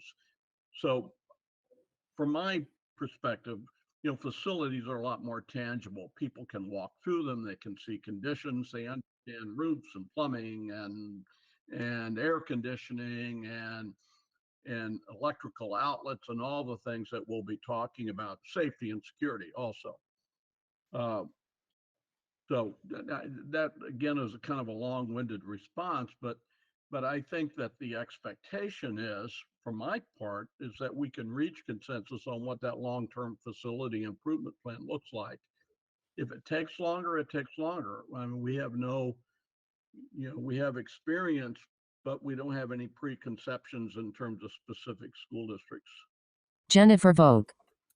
And I think if you talk with any of our clients, we're always willing to pivot and adapt as we're moving through here. So if we are getting into the spring and noticing that, the needle's just out where it needs to be right now, what do we need to do? Step back, reassess. If we need to look at our contract or we need to look at your timeline and things like that, we're always willing to work through that and figure out how we can provide the best service to you and your community. In the end, I think everyone wants the project to be successful. And so if we need to maybe extend things out a bit and do an online survey following up, next November, and see if you were able to move that needle through some additional engagement and things like that. Those are things that we can talk through to make sure that you're successful in the end. Mary Toderick. I'd like to ask a question. You've talked a bit about the expense of the phone surveys, and I'm just curious about this. If we did not do the phone piece, but did maybe a more expanded electronic survey, would that be a possibility? And maybe what would the downside be of that? Rod Wright. Well, it's definitely a possibility, and it would definitely save the out-of-pocket costs that we save on acquiring telephone numbers and that we will send to our vendor who does the telephone interviewing. I'll let Jennifer talk about what that cost savings might look like, but that certainly is an option, and we will work with you in publicizing the survey, either with direct mail or text messaging or email or take home material or whatever we do, airplanes pulling a banner overhead. I'm making that up, but we'll try to figure out a way to publicize that and make that survey work. So that's certainly an option. Jennifer Vogt. And the online surveys are running around 20,000. But you'll also have promotional out of pockets with those. Like Rod was mentioning, we do need you to either do text messaging, probably a direct mail piece, depending on how those responses are coming in. And so we'd have to look at that piece too. Right. Don Carmichael. We have had some issue. Don Carmichael again. The community has said some things about survey fatigue. We heard that at some recent board meetings. And there's also a perception that unless you've asked every single person, you don't have accurate results. And we've pushed back on that. We did actually say that, from a statistical point of view, having a sample is enough in order to make some sound conclusions. I guess I'm only saying that so that you understand there's an obstacle facing you. We have to be cautious about how often we survey, I think, because there is some survey fatigue. Just informational. I wasn't asking a question. Sure. Well, I've been at this a long time, and I know professionally that with the right kind of methodology, phone surveys are more reliable and more accurate than an opt-in survey where you at least try to ask everybody. The problem is you don't. Even if we get 2,000 responses back, one could argue that that's not representative of the entire community. Uh, but I know that people are out there are skeptical about it. There are people that think the moon landing was filmed in a Hollywood studio. There's just things that you can't do about things like that sometimes. All I can do is give you the best professional advice I can give you about how to conduct an accurate survey. To me, the sampling methodology is the easy part of it. The hard part of doing a survey is the questionnaire construction and then the analysis of it. That's the art and science of survey research as far as I'm concerned. I would be worried about potentially losing an important part of our population in the community if we were to only do online. For the savings of only $12,000? No. I mean, when just we're don't- looking at a $91,000 bill. I like the question and I like exploring that idea, but I think the cost savings don't Lisa Hessel. give a return on investment that protects our whole investment, because the point is to get as thorough a community engagement as possible. And I do think there are people that we simply will not reach if we rely completely on the online surveys. And I think there's a trust issue of making sure that everybody is represented in the sample, because we're committed to using good data to make data-driven decisions. And I think it's harder to make that argument that we've made that investment in earnest when we've left out some people that wouldn't be able to respond online. And I think Lisa's brought forth an important question that I should have asked before, didn't come to my mind, is multi-language, because our district is very multicultural and speaks many languages. So how do you handle that in a phone survey? Rod Wright. The field service that we use has Spanish interviewers. So that is not a problem. If we get into other languages, we're going to have to sit down and talk about the approaches that will work on that. Momentary pause. In terms of getting, some valid public opinion research from that community. Not to pick on one group or another, but we know from work that we have done in the Chicago area that is particularly difficult to get Korean responses to telephone surveys. And if that is a population in your district, we may want to talk about how to do some kind of study or add-on piece where we would address opinions among that population. We just did an online survey in Iowa just within a year, I guess, did an online survey for the community college in the Iowa Cedar Rapids area. And I think we did that survey in 12 languages. So, the online survey becomes a tool that might be good for addressing some segments of the population. In Iowa City, for example, in dealing with the French-speaking population in that district, that was really the only choice we had. And at least there, the college took the responsibility for the translations. And then first question of the survey was kind of like when you call in on an 800 number, what do you want the conversation? What language do you want the conversation to be in? Lisa Hessel. And that's something that Mary has been successful in doing with our newsletter, which is now available in virtually any language you could imagine. So as long as we can rely on the online surveys to reach our multilingual population, I'm not concerned that the phone surveys are only available in English and Spanish. Rod Wright. Yeah, and we'll sit down and very early in the process talk about, I know this is going to sound really stupid, but what population do you want to survey? Do you want to survey everyone? Do you want to survey registered voters? Or do you want to keep track of registered voters by who tends to show up on certain types of elections? Very first question you ask when you do a survey is, what population do you want to sample? What population do you want to survey? Is it everybody? Is it everybody older than the age of 12, or is it people who are registered to vote? That kind of thing. Kara Drumkey. I know we keep bombarding you with questions, and you can't be a Momentary pause. fortune teller, but how separate can you make facilities? We have a lot of changes that have happened operationally and also instructionally.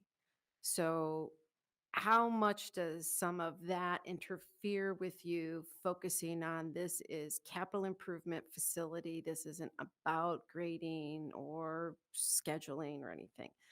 Because or do they sometimes blend? Rod Wright. That's an issue that the board decides in the charge that Jennifer talked about, and how you want to address that. My sense from when we responded to the request for proposals is that you wanted this process about facilities. If that's the case, issues that you've dealt with having to do with curriculum and instruction, how you're teaching kids, is a given, and would be outside, and debating that issue would be outside of the charge given to the process. My experience has been is that people like that charge being clear and definitive. They like being told what they are to report on, what they're supposed to examine, and what they are to report on. And we'll ask the citizen leaderships of that group, the head of the facilitating team that will be running those meetings, to make sure that we stay within the parameters of that charge. I think that's critically important to the process. Not to tell stories, you can tell I love telling stories, but we had a member of the facilitating team one year. This is the only person we've ever asked that, not to come to meetings, no matter what the discussion item was. What she wanted to talk about was 5 years earlier when the school district had bought 4 homes across the street from a building. And you could ask, do we need a new library facility in a building? And she would talk about, I'm upset because the school district bought 5 homes across the street from the building. And that's all she wanted to talk about. Of course, it was outside of the charge to the group. I guess that's what I We was getting to. Are make you sure able to keep do it that. separate and not let it bleed in? Right, correct. Yes. Rod Wright. And who enforces that are the citizen leaders, not us. And I think that's really important. Dr. Denise Herman. I've also participated in similar kind of engagement sessions where when those other kinds of concerns come up, it's not ignored, but here's how we can record those or here's how you take that concern or that feedback and provide it to this other group who is designed to respond to those. Tonight, we're going to focus on this. If you have concerns about grading or if you have concerns about other things, here's a mechanism by which your voice can be heard about those other things. Rod Wright. We have an entire getting started packet of material where we'll talk about how to identify the people in the community that will serve on this coordinating group, or what we call the facilitating team. If proper attention is given to that piece of the program, it gets you off to a really good start. And it's an important part of the overall program, is to not mess that piece up. Lisa Hessel. It makes sense. Do we have any other questions for the Creative Entourage team? Pause for discussion and questions. No, on behalf of the board, I want to say thank you for your time and your excellent proposal, and we look forward to discussing this further. Thank Thanks a you. lot. Thank you. All right, thank you. If you have any other questions, just let us know. Will do. Okay, thank you. Dan Stanley. All right, we can transition back to the other slides. Camera turns to Dan Stanley. Pause for next topic. Pause for slide. Perfect. So in trying to prepare, again, all the slides you're going to see were really thrown together today. So some of this is in response to thoughts that were shared over the weekend, as well as just our own processing internally. So really, there's really 6 categories of questions that I wanted to touch on. Some of it we discussed a little bit, but the process of how did we get here? Let's talk a bit about capital projects. Also is the scope of services, but we spent a lot of time talking through that a bit. Timing, costs associated with this and the budget for it, and then some implications. So I'll do my best to walk through this as quickly as I can. For the process, I already did walk through this, but we are here based on, to be honest, kind of a natural conversation that we've been having over the last year and a half. This meeting was not in, at least my frame of reference, when we were started looking at any of this a year plus ago. This has been just kind of a natural one step after another that brought us here. In terms of capital projects, I went back to try to reference for the last roughly 10 years-ish. The district has invested significant resources in many projects. So for example, some of you may have been here for these, some of you may have not been here for these, but we built the new aquatic center at LHS and a parking lot that was right outside there as well. We've renovated the old pool, and that is now the multi-use space. I don't know what it's called. Dance studio. The dance studio is below, and then above is Wrestling. it's more than just wrestling though. It's Butler Lake Hall, I think they call it. We renovated the field house at LHS. We developed transition pathways. That was, renovation of a space that we're leasing for our transition program. We built the West Gym here at Vernon Hills High School. I was just thinking the front of this building looks very different from when I started working here 7 years ago. That building was built. We built on an addition at the back of this building to accommodate the expanding enrollment. We doubled the size of the cafeteria for Vernon Hills. There were security upgrades that I wasn't here for, but there was a decent amount of money spent on them that involved vestibules, various security things that were done several years ago at this point. There was the development of the Brainerd site, which actually, what was the name of the company? Unicom? Unicom actually, Mary found it and I got to read through it a little bit. There was public opinion information about what to do with Brainerd back in 2004. And so the development of our site there was done. And so that's the athletic fields that are there right now. We are in the process right now of renovating the LHS cafeteria. We're in that design phase and kind of putting the bid documents together. We're also in the process of looking at some of the bathrooms at LHS. And we are in the process of our LST office renovation here in this building at Vernon Hills. So those are, just trying to get after what the projects we've done now in terms of money. That one was a little trickier because some of these projects spanned multiple years. But in looking at over the last 10 years, the district has had significant investment in capital projects. So this is capital outlay for the district. And so you can see there's some years that are higher. Those bigger years would have been the pool addition, and then the additions over at this building for a few years. And so what has that really done? That has done a few interesting things. One is it has lowered the fund balance that we have because we paid cash for those projects. So you're talking well north of $50 million of projects that were done paying for cash. And one thing that I appreciate from that is that we were able to avoid borrowing money to pay for it.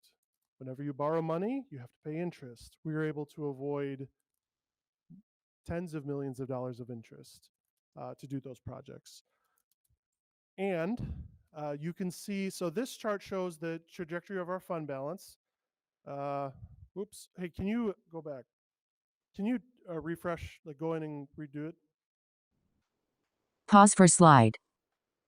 So one interesting note I wanted to point out, there's a big, huge slant there. That's when we decided to defer our property taxes. And so that's why it looks like it tanked. That's not because we spent all the money. It's because we deferred when those taxes are recognized. But in terms of what you see, that kind of step down, that is really from spending money on those capital projects, particularly in 2019 and 2020 fiscal years. Another thing you'll notice is that chart also shows the history by fiscal year of debt, and particularly debt payments. Really, it's more about what we spent on debt service. And so really since 2017, the district has had no debt. There has been no levy for debt. In 2021, there's a little bit of red there. What is that? That was when we had excess fund balance in our debt service fund. We had about, I want to say it was 3 to 4 million. I can't remember the exact number.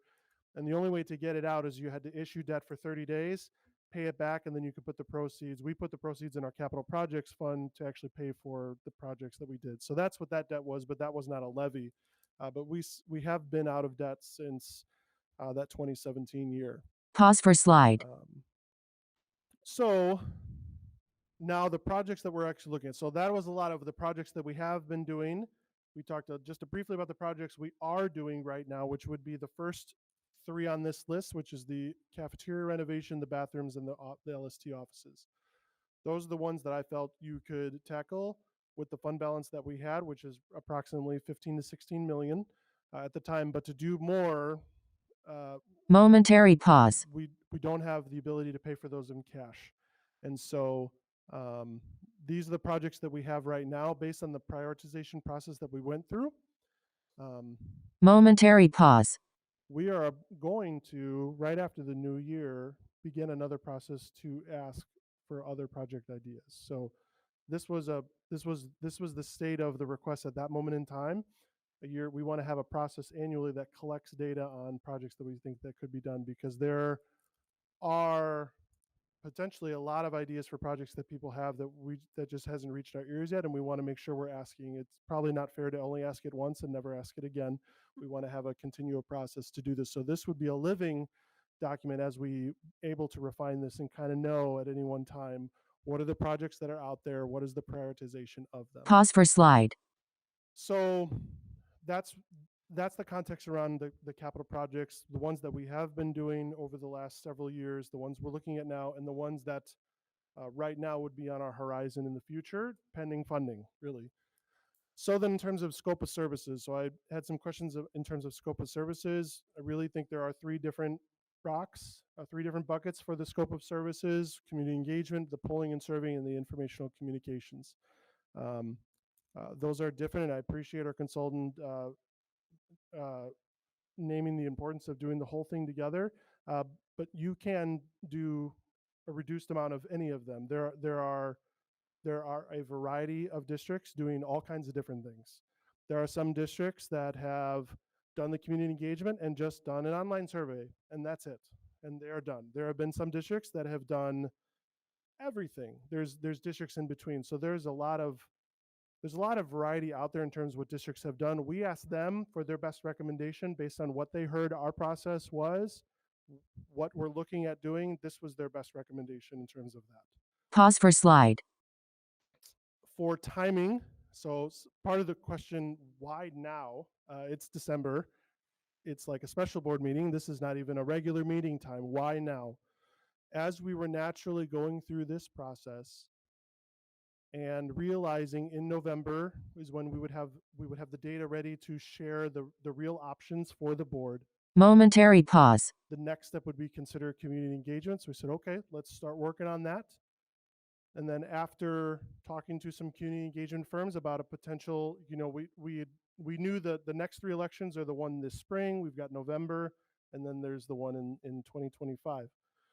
So when would you go, and kind of talking with them, like maybe 2024 is a good one to look at for a variety of reasons. It's like, okay, well, if you wanted to look at that, when would you need to start working on it? the answer Creative Entourage gave and everybody else really gave was like, you need to start now, or maybe a little bit earlier. Again, 6 months ago, 2 months ago, this was not in my frame of mind to anticipate we would be this to anticipate this is where we were looking at a timeline such as the November. So it's really backdating the back mapping the process from a November election would really look at it now. So meaning, could we have waited until January to talk more about this and then maybe consider approving something? Our opinion, based on what they said, is really what they're looking for is to hit the ground running in January. And so we could wait. I just think the idea was that it would tighten the process. And it just felt better that we could decide what path we wanted to head before the new year hits so that we can hit the new year, which whatever we want to do with the ground running. Pause for slide. In terms of cost or budget, the three components are listed there. That was included with there, so I don't need to read those numbers, but the total cost, $91,000. That's a lot of money. How would you pay for that? That is a great question. That is always a question that I think boards should ask. So I appreciate the question for sure. That said, I think the way the 91,000 would shake out, again, we don't have a contract yet. This is all conceptual. My best sense is probably 2/3 of this cost would be incurred in fiscal year 24, which is this fiscal year, and the other third, so think of 60,000 and 30,000. My sense is the final third would be incurred most likely in next year's budget. So really what I'm thinking is, how would we really pay for 60,000 right now? And what I would say is my anticipation of that would be to use our contingency budget. When we started looking at moving our budget process soon, Microphone cut out. rather than adopting a budget in August or September, we're adopting it in June before the fiscal year starts. One of my concerns was being able to anticipate things, and so we have built a contingency. And so for fiscal year 24, we put in a contingency of 210,000. That is also a lot of money. Also, we're nearly $100 million budget. So percentage-wise, it's not a significant portion of our budget. But we did set that aside. As of right now-ish, there's about $130,000 remaining in that contingency. My plan would be, again, fair question, always a question to ask, how are you going to pay for this? My anticipation would be for the fiscal year 24 component, we would take it out of the remaining amount in the contingency. And then for the fiscal year 25, that's something we would need to build into and prioritize in fiscal 25 budget. This is not a scenario where we are taking money away from any particular department and say, nope, you can't do that because we're going to do this. That is not what I see for this right here. Momentary pause. In terms of what are the implications of doing something like this, really what that does is, to be honest, that will limit our future ability to allow things to hit the contingency, because there will be smaller. And so if requests come up, it's possible we'll have more things come up then that we can say, we may have more things come up that will cost more than what is available in the contingency. And at that point, we'll have to say no, or we'll have to look at somewhere else in the budget, or we would potentially have to look at a budget amendment. So we're not there. We're not even close to there. And so those are just my realistic. Momentary pause. Those are the realistic implications, I think, of using a contingency for something like this. Pause for slide. Then implications. So what if we don't do anything right now? Momentary pause. The intention behind this was to bring to the board options and further this based on the board conversation and the board's request for how do we get more projects done? Well, to get more projects done, you need to get access to more funding. Okay, well, if we want to do that, how do we do that? Well, you'd have to go to a referendum. Well, in order to go to a referendum, you would really want to engage a community to understand, because this is a situation where the board does not have the ability to provide the additional funding for these projects. The community has to do it. And so as much as the board wants to do things, they don't have the ability to do that. Your ability is to ask the community. And so it's really the community that will decide whether you can do additional projects or not. And so the idea of using a community engagement to help us properly engage with them and do all those scientific things that I don't know how to do, will help us kind of understand that. So in the sense of, I'm kind of going back, Lisa, to your question, because it's made me a little queasy. Are we recommending that we do this? That's difficult to answer. Here is my answer. If the board wants to fund additional capital projects, the only way that I can see you do that is by additional funding through a referendum. And if the board wants to pursue a referendum, I think the path would require a proper community engagement. And so if you want that, then that is what I would recommend. But it really will depend on what you as a board want to do. Momentary pause. So in terms of if we delayed, if we said, you know what, not this month, this is too early, we need time to think about it, what happens? Say we delay this and decided in January. I think the realistic implication is that we have a tighter process. Will that completely foil the process? I have no idea. I've never lived through something like this before. So, but based on the best advice we were given by multiple community engagement firms, January is the time to hit the ground running. Momentary pause. If the idea was, you know what, this is too much right now, what if we just delayed this for a little while longer? I think the implication is that you're just looking at a future election date, not November 24th or November 2024, excuse me.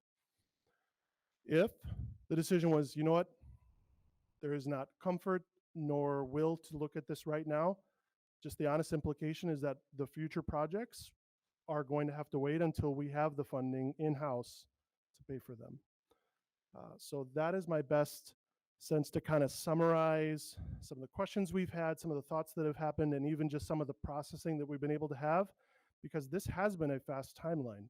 Like I told you, this wasn't really in our frame of mind even just a few months ago, but kind of knowing what the interest is in terms of getting projects and then what that would require, and just the natural time frame that we find ourselves into, less than a year away from a pretty significant election.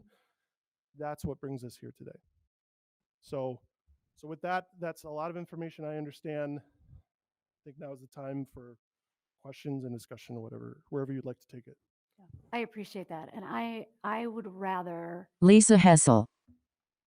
as much as it's a lot more work for the administration and the board, to work quickly to determine if this is a course we want to take, I would rather do that Momentary pause. than not look to the future and figure out how we're going to provide for the future. Because as a board, our responsibility is to look to the future. And although it might feel quick to go to the community, have that two-way communication to determine if it's even appropriate to put it on the ballot in 24. The reality is that if we were to put it on the ballot in November of 24, we wouldn't start seeing funds until after that. And those funds wouldn't accumulate until a significant time passed, which would put us in a position to make decisions about our facilities years in the future, not tomorrow, not next year, not even probably in 25. And because I feel like it's our responsibility to look to the future and be sure we're planning not just for next year and the year after, but for longer term, I'm more interested in getting the community's feedback sooner rather than later, because the time horizon of when this actually affects when we could potentially do additional projects beyond what's on our list right now is far enough into the future that, in my mind, Momentary pause. there's not enough of a benefit to just pushing this off. Because if we're going to push this off, I don't see the point in pushing it off till January. I don't understand. Like, if we were going to push it off and say we don't want to do any of this, then I would say we're making the decision tonight that we're really waiting for a more significant period of time to pass. So exactly, nothing's going to change between tonight and January. So we can be prepared to, I think, make a decision about what we're trying to accomplish for the future and what data we need from the community in order to know how to proceed. Sunal Kulkarni. I think you mentioned that, but my question was, and sorry, I didn't think about this to send it to you. But Momentary pause. let's say we put it on the referendum and it has a pass. From that point to actually having money to spend, how does that process work?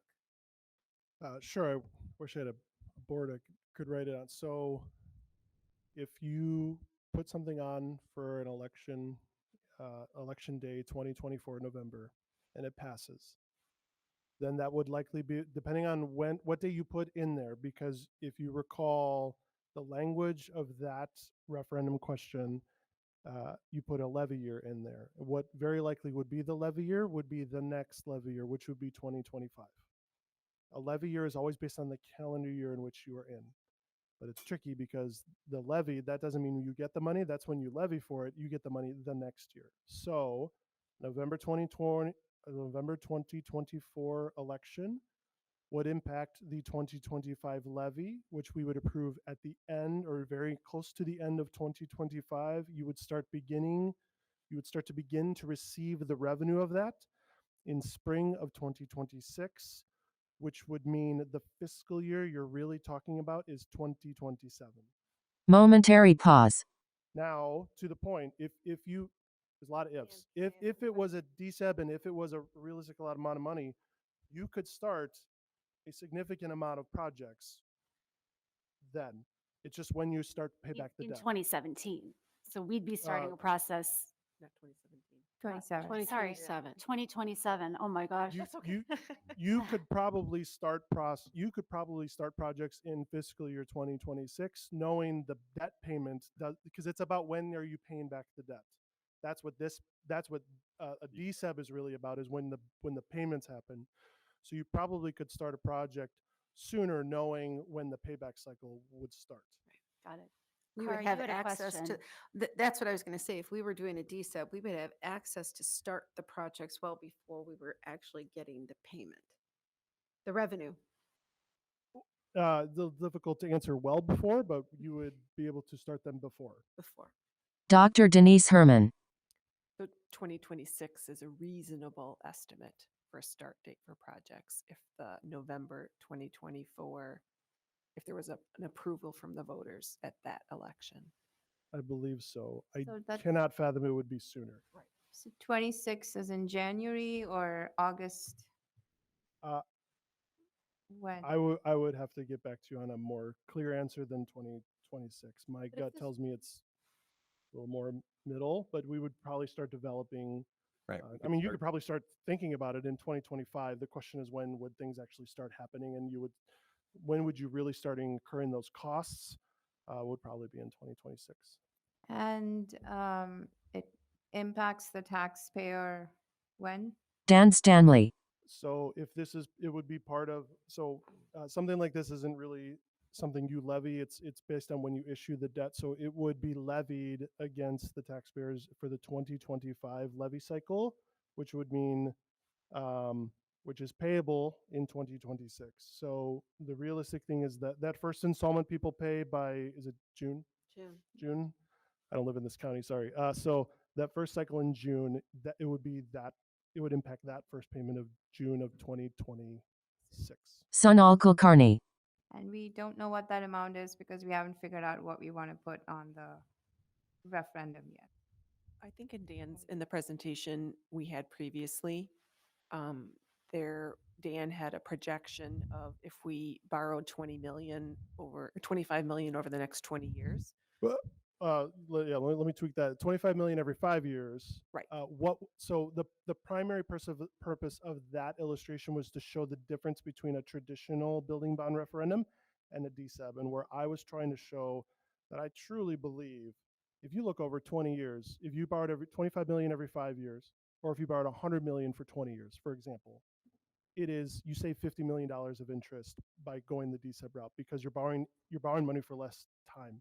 So it is massively better in terms of the long run.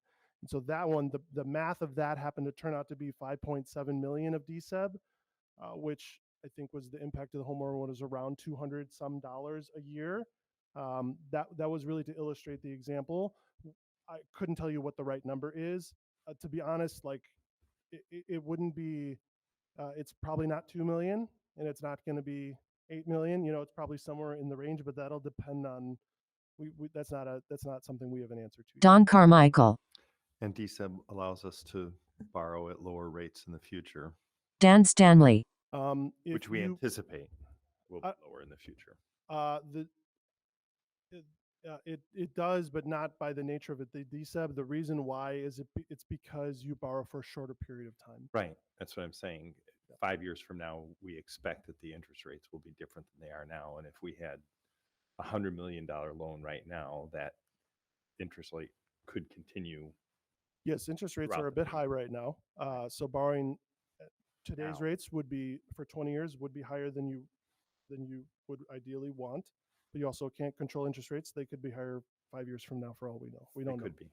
But I thought I took away from your presentation, I'm looking at the slide now, it was more about the flexibility, about Yeah. having access to that somewhat in reserves. When you use it, we borrow it, levy it to the taxpayer, and then once it's paid back, there's no requirement to continue to borrow that again unless we have projects that would be supporting it. So it was, I thought the benefit was in the flexibility. I believe there are a variety of benefits. One That of them. absolutely was another one of them, in my opinion. Lisa Hessel, So I have a suggestion, but I'm open to everybody's ideas. My suggestion is to make a motion, and then Let it go to when, discussion. when we have a motion and a second, then we go to further discussion if we're ready to vote. momentary pause. Is everybody comfortable with me proposing a motion? And before I ask for a motion, we'll agree on what the language of that motion should be. So I wrote one. Please speak up if you would like to suggest it be a different motion. Move to approve contracting with Creative Entourage for a community engagement project in the amount not to exceed $91,500, provided a termination clause is included. Pause for discussion and questions. Are there any suggestions to modify that suggested motion? Pause for discussion. Oh, it works. Okay, so Momentary pause. we are looking for a motion to approve a contract with Creative Entourage for a community engagement project in the Hold amount. on. She has to type Oh, it you in. have to type it in. Motion to approve contracting with Creative Entourage for a community in. Yep. For a community engagement project in the amount not to exceed 91,500, provided a termination clause is included. Okay, so if we can get a motion in a second. Carmichael, so moved. Kulkarni, second. Okay. Open for discussion. Don Carmichael. Have you all toured the science labs? Pause for discussion. Don Carmichael. When I did my tour with each of the principals right after I made it onto the board, John's tour was very different. It was more That would be teacher- Vernon Hills High School was Vernon very Hills High different. School. Yeah. His really focused on being grateful that we had approved the new extension there. We had another building in the back, addition of classrooms in the STEM lab. So his facilities were in pretty good shape. They were talking about the what was going to be happening in the cafeteria. When I went through LHS with Tom, he was very good about showing me what needed to be done in the building. Like that tour was, I think, specifically designed to show me infrastructure. For example, the pond, the water that we have coming up in the basement every day that we have to pump out 24/7. That was in 2019. That was in 2019. He took me through the science labs. Later, the board toured the science labs. But those are original from the 1950s. So when you said they were 50 years old, we can add, I think, some time to those because they're very old lights. Post-war. Yeah. And it's significant not because of aesthetics. It's significant Oh, because it for has teaching. a direct impact Absolutely. on student learning. So having taught in facilities that were much more modern, much more flexible, much more technical, um, I I was like, we need to move on this now. But and each thing that he showed me, I'm like, we need to. And so now it's been years since that tour, and those science labs sit there. So I've been asking that question for a while, like, what are we going to do how are we going to do this? I fully support Momentary pause. moving forward and doing whatever we can to make the facilities so that the kids have the opportunity to learn the best way they can, and the teachers have the tools to teach those kids in the best facilities they can. And I think that our community will support that. I think that there's going to be a learning curve with the DSEB.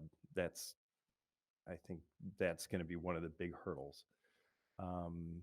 But I think that our speakers tonight were absolutely right by saying people can understand the building. We need to work on the building.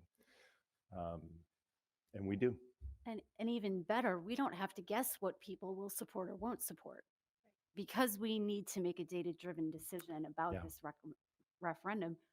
I don't think any of us feel comfortable that we could speak for the community. You know, when we're at this table and we're doing the board business and we're voting, we're expected to represent our entire community. When it comes to something like this, I don't want to guess what the community would or would not support, or what the community does or does not prioritize. Or we need to have the data to do that. And I think what we're talking about tonight in the motion that's in front of us, is an important piece of that information so that we're not guessing what our community wants. Well, and the community has a hand in it. They're engaged Instrumental. in the process. In an instrumental Yeah, way. absolutely. Yeah. And certainly these are different times, but I think we're lucky also to live in a community that historically has supported various referenda, etc. And I echo what Don says. I think with the right amount of education and engagement, getting people over the hurdle of some of this maybe language that we're not even us aren't even quite expert at yet, right? But getting there will be key to the next phases of what we see for the vision of our district. So I think the motion is worded completely appropriately. I think that, for lack of better words, fail-safe measure that we've embedded within the motion makes me feel a lot better about bringing this to vote tonight. And Kara Drumkey. turn it over to any of my colleagues if we have anything else to say. I'm going to be the stickler. I think I struggle with this decision. I think it's fast. I think we have consistently been hearing from our staff, from our faculty, from community. You people do things too fast, too quick, too many changes too quickly. I agree, because we have been privy to this conversation since at least I've been here, that this is the list of capital improvements we want to make. I feel that I can separate the difference between operational and facility. That is going to be a big hurdle. But I think the optics at this point are really bad, especially when we have just levied one of the highest tax levy to our taxpayers that we have. So I struggle. I struggle with making this decision now. I understand the timeline that we're looking at. We're kind of caught in a rock and a hard place. There's a part of me that feels that we need to make sure that everything we have already implemented is working well before we are adding this extra layer of what we're asking to add. So I do struggle. I don't struggle with engaging with the community. I mean, and I know that that's what this motion is about. So I'm trying to be kind of narrow, that our motion is about engaging this community firm to find out hey, will our community support it? Because I don't know. That's just where I'm feeling. I'm feeling that it is a bad timing to be asking our community, but I'm willing to admit that I might be wrong. Now, are we willing to put $47,000 on it or 50,000 or whatever it is? I don't want to not give the community the opportunity to say, hey, no, we want the best, because we all know we want the best, but might not be the right time. So that's my struggle. I don't want to deny the community the opportunity to express that they do want to support this and move forward, even though I think it might be bad timing. Well, and I think Lisa Hessel. I'm willing to accept if the community, which includes all the stakeholders, Right. say, no, I'm perfectly willing to accept that.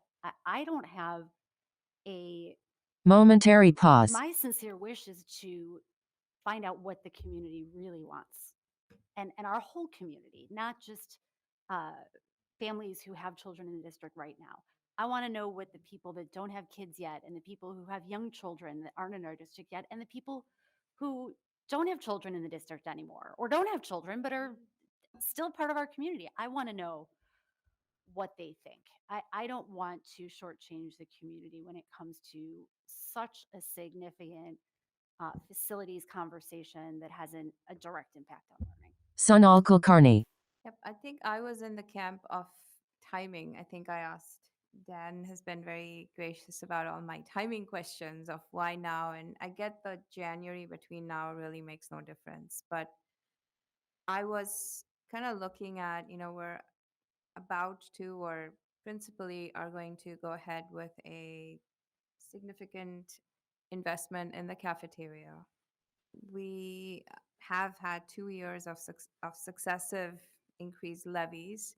So is this sort of the right climate to go and, $91,000, while it's not a lot of money in the context of a several hundred, large budget, it still could cover the cost for maybe other things. So that's kind of where I was when I came in. But I think knowing that from the time you make a decision to when we have the option of spending is like a 3-year timeline, maybe 3 to 4.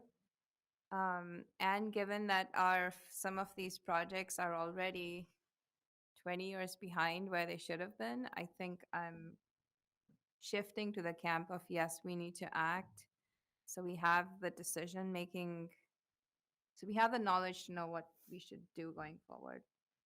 And if Dan is saying that we have this in our contingency budget and it's not taking away from anything else that was planned, that makes me feel better than if this was coming at the cost of something else that was on the books. And Dan, just so the contingency has 130 remaining now, or once we make this payment, assuming it's 60,000, that's what would be left in the contingency. 130 is what is in there now. This would then reduce it by roughly 60,000 would be my guess. Okay. Any other comments from the board? Pause for discussion. Was there any input that any of the other administrators wanted to provide for the board's consideration before we vote? Brian Kelly. I know Dan talked about the history of everything that we've done. I think I've been here for all of those, additions and changes over the years, either as a teacher, athletic director, and in this role. And I think even our experts talked about just like replacement cost of 2 schools, and if you don't keep the 2 schools up. So we've done a lot of improvements, but at the same time, we need to continue to make sure that we, spend our money on the assets that we have. And we have, 2 great assets in our schools, and we need to be able to, keep those going. And if we don't, I think kick the can down the road, so to say, that, that just it'll cost more money in the end. And we need to look at making good decisions that the assets that we do have, the 2 great high schools, and we're spending that money. So. Dr. Denise Herman. Maybe one other thing to add: when we were talking with all 4 of the community engagement firms, they all commented on what a great story we have to tell as a district. that we have been very good stewards of the taxpayer dollars by being debt-free for so long and by telling the story of how many capital projects we were able to invest out of fund balance. That's very rare in public school educations now, and that would be significant trust builders with our community. The track record that we've had of trying to not go for interest-bearing options, but that our fund balance continues to go down, and for us to maintain the innovation and the things we know our students deserve, that's why we're coming to them now. So I know it's easy to sort of get to have our minds think about some of the negative things that the audience might be hearing. They were making sure that we understood as a district we have a very good story to tell, and that they felt really good about our opportunities moving forward should we consider to pursue it. Lisa Hessel. Okay. Does anybody have any other comments or thoughts before we go to a vote? Pause for discussion and questions. Okay. Carol, roll call, please. Pause for roll call.